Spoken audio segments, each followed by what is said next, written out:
I am Sejavad Akhtar, a final year computer engineering student.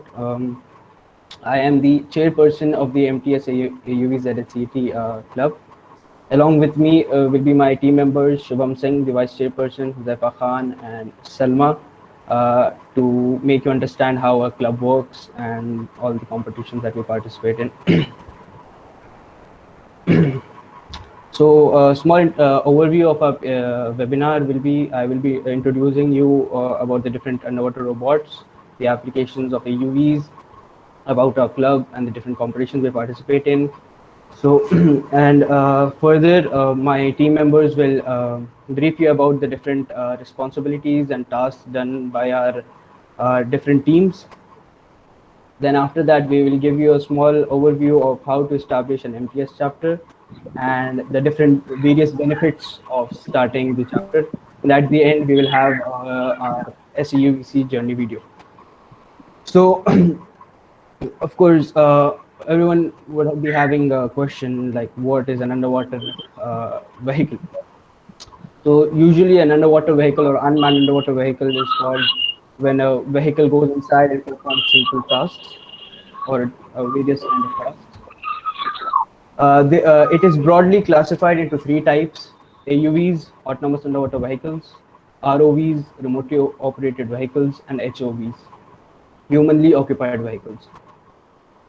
So the first one is an ROV, remotely operated vehicle.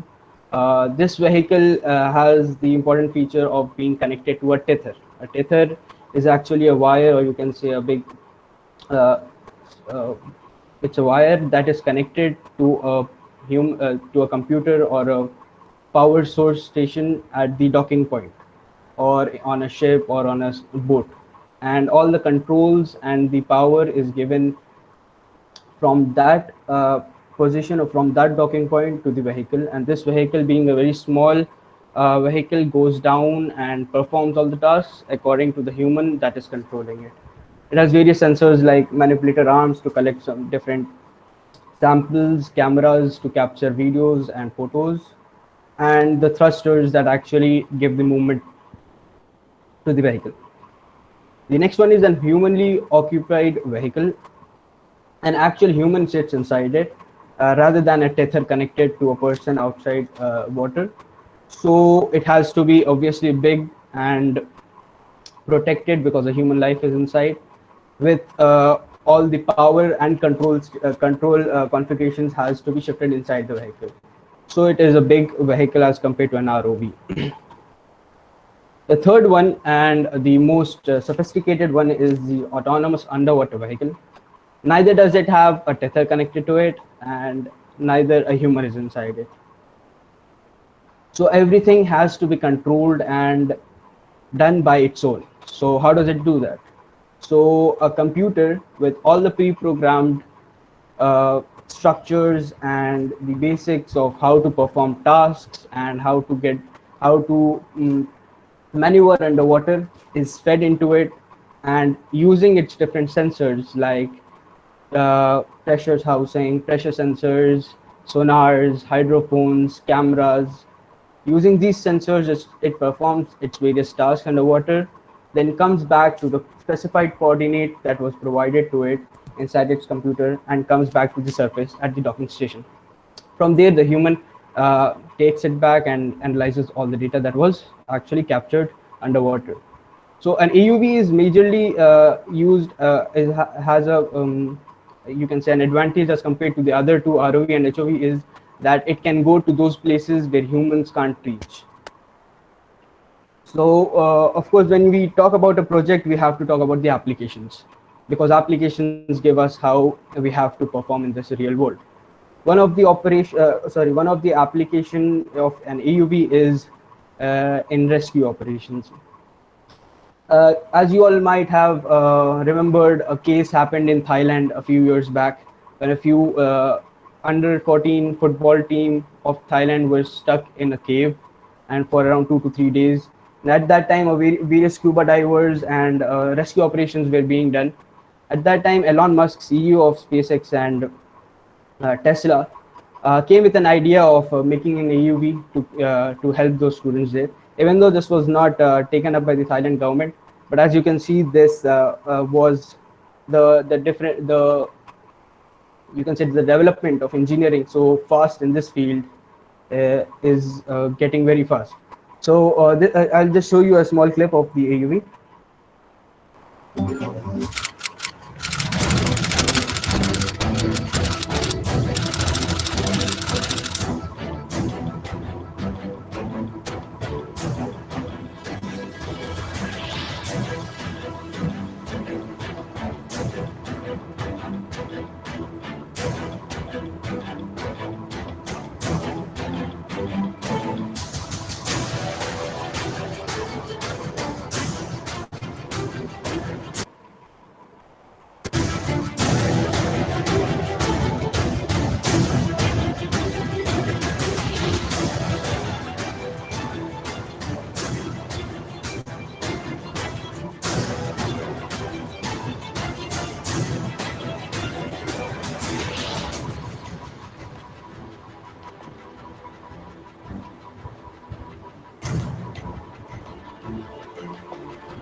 So moving on,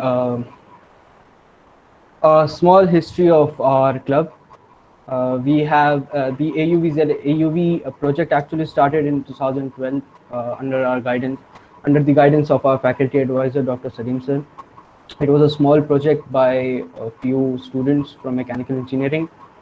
At that time, the students participated in various design competitions and won, but our club was not fully formed until 2017 by the name AUV ZHCT. Then our formal first competition was in Singapore AUV Challenge in 2018. And then we moved on to participate in the Students Autonomous Vehicle Competition 2019 in Chennai. Also in that same year, we joined our hands with Marine Technology Society, and our club became MTS AUV ZHCT. Then we were among the finalists in Singapore AUV Challenge 2020 as well as Mate ROV Competition 2020, but due to COVID, the competitions were cancelled. So, of course, whenever you talk about a club, you think about the competitions. And why do we go to a competition?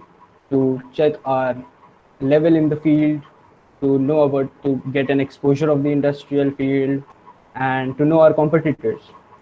So there are 4 major competitions that we actually participate in. The first one is the Student Autonomous Underwater Vehicle Challenge, a competition that is being conducted by National Institute of Ocean Technology in collaboration with the Ministry of Earth Sciences, India, in IIT Madras. The arena of this competition, or usually a lot of competitions, is an Olympic size swimming pool with different tasks to be performed in it. The SAFE competition has a very good variety of tasks like shooting torpedoes and dropping and picking up of balls. This actually shows the level that where your AUV stands in this field. The achievements that we have got in this competition is that we have been clearing the computational design rounds since 2012. We then participated in the actual competition in SAFE 2019 and packed the 4th position. This is our vehicle, Safina Abdos 3.0. That's what we called our vehicles.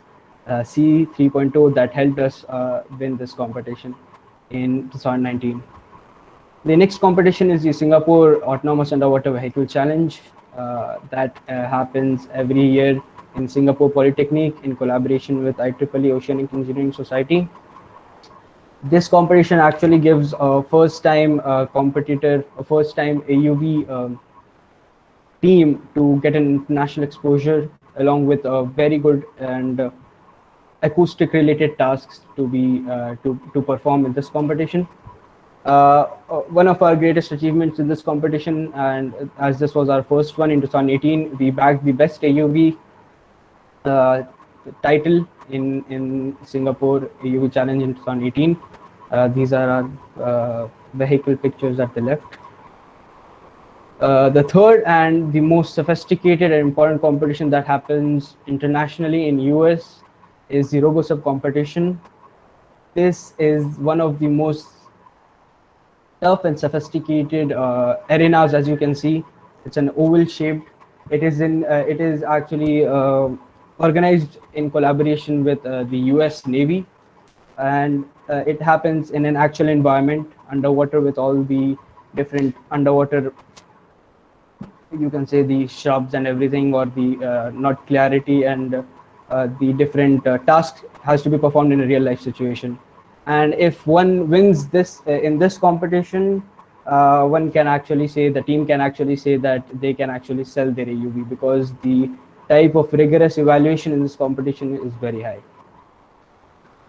The fourth competition is an ROV competition, remotely operated vehicle, and this is done. This is done in collaboration with the Marine Technological Society. We have been started participating in this from 2020, and our usually the nationals is held in Mumbai. And once the team wins in Mumbai, they are actually mentored and sponsored to compete in US.